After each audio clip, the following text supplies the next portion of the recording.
खुलुमबाय स्टुडियोआव आं किलिकां ब्रह्म खौसेथि बर' सुबुं गौथुमनि सेथि गायसनथाय सानखौ साननैनि हाबाफारि लानानै गाजा गोमजायै खुंफुंदों।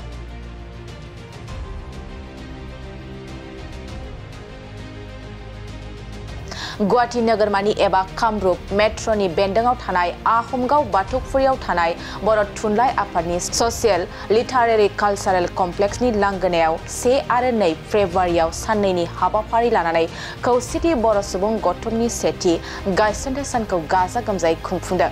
दिनैनि नैथि साननि हाबाफारि बायदियै फुंबिलियाव खौसेथि बर' सुबुं गौथुमनि फिरफिलाखौ बिरहोयो खौसेथि बर' सुबुं गौथुमनि आफादगिरि डक्टर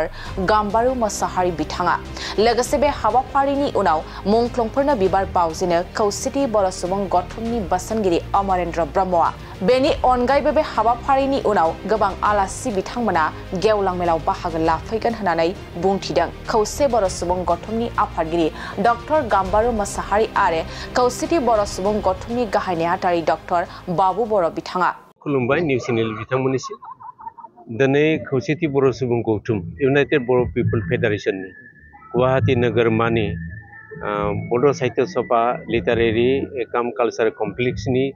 सिङाव जोंनि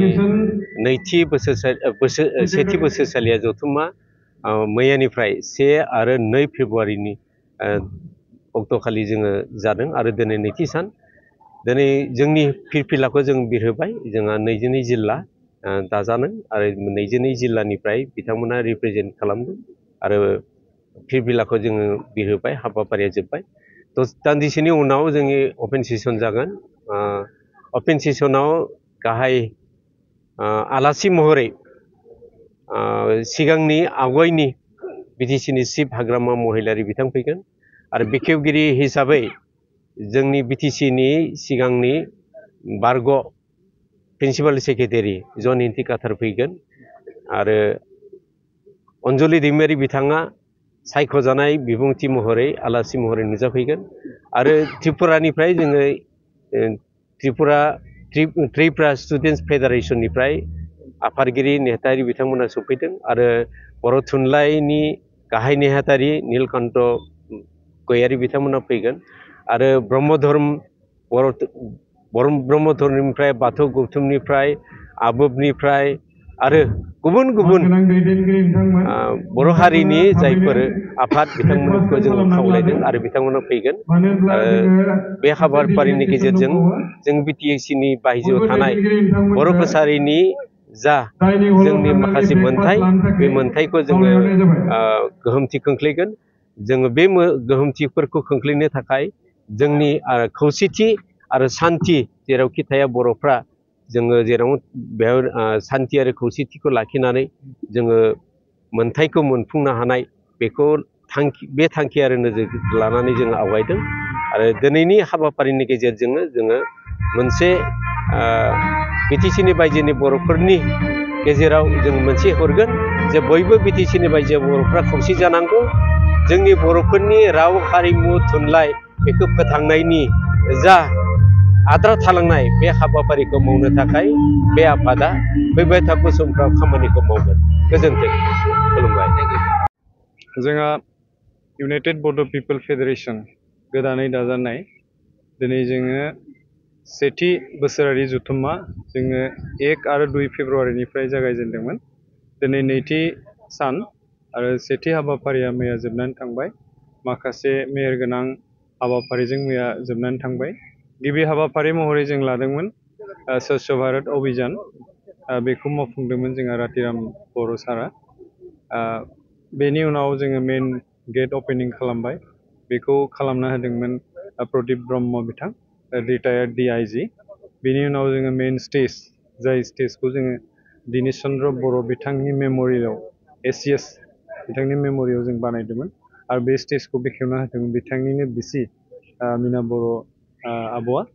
बेनि उनाव जोङो मेन स्टेजखौ बेखेवदों जोंहा कल्पना बर' आब'। बेनिफ्राय बेबायदिनो जों गोबां हाबाफारिजों मैया मोजाङै साक्सेसफुल जालांबाय आरो रायजो राजाफ्रा जोंखौ अनसाय हरदों। दिनै जोंहा गिबि हाबाफारि फिरफिला बिरहोनाय आरो मुंख्लंफोरनिसिम बावनाय बे बावनाय हाबाफारियाबो जानानै थांबाय आरो दिनैनि बे फिरफिला बिरहोनाय खामानिखौ मावफुंनानै होयो जोंनि आफादनि आफादगिरि डक्टर गाम्बारु मोसाहारि आरो गोथैसि बावनायखौ जों आलासि महरै जोंनिनो चिफ एडभाइजार लिंनानै लाबोदों बिथाङा अमरेन्द्र ब्रह्म सार बिथाङा जोंनि दिनैनि गोथै बावनायखौ जोंनो मावफुंनानै होबाय दा जोंहा दिनैनि मेहेरगोनां मेलानो जागोन अपेन सेसन बे अपेन सेसनाव जोङो गोबां मेलेमजिबि गोनां सुबुंफोरखौ जोङो बेवहाय आलासि महरै लिंनानै लाबोदों आरो गाहाय आलासि महरै चिफ गेस्ट हिसाबै जोङो बिथां अनारेबल हाग्रामा महिलारी सारखौ जोङो बेसिम लिंनानै लाबोदों मानो होनब्ला बिथाङा बिटिसिआव थायोब्लाबो मोनसे समाव बिटिसिनि बायजोआव थानाय गोबां बर'फोरखौनो खौसे खालामनायाव बिथाङा आबुं महर मोननो हादोंमोन बेखायनो जों बिथांखौ दिनै जोंनि गेजेराव आलाय सिलाय बायदि नुनायखाय जों बिथांखौ जों फिनबाव बिथांनि एडभाइस लानो थाखाय जोङो गाहाय आलासि महरै बिथांखौ जों लिंहरदों बिथाङा दिनै जोंनि गेजेराव फैगोन आरो बिथाङा फैनायजों लोगोसे आरोबाव गोबां मेहेरगोनां दैदेनगिरि मानगोनां IAS बिथां रिटायार्ड IAS जन काटार इंथि सार बिथाङाबो जोंनि गेजेराव फैगोन आरो बेजों लोगोसे अनजलि दैमारि आब' बिथाङाबो फैगोन आरो आसामनि सानैसो मन्थ्रिफोरखौबो जों लिंदों आलासि महरै जेरै रनज पेगु बिथां माने MP जोंहा दिलीप सैकिया बिथां भबेस कलिता बिथां बिथांमोन बायदि दैदेनगिरिफ्रा जों दिनै जोंनि अपेन सेसनाव नुजाथिफैगोन होननानै खोथा हरदोंमोन बेनि उनाव जों बेनि अनगायैबो बर' माहारिनि जेसेबां आफादफोर दङ बाथौआनो जा साहित्यआनो जा आबोबानो जा धोरोम खेथ्रआव बाथौ ब्रह्म गासैनिबो आफादगिरि नेहाथारिफोरखौ जों गासैखौबो लिंजोबदों मानो होनब्ला बे आफादा खालि जों इउनाइटेड बड' पिपल फेडारेसननिल' नङा बेयो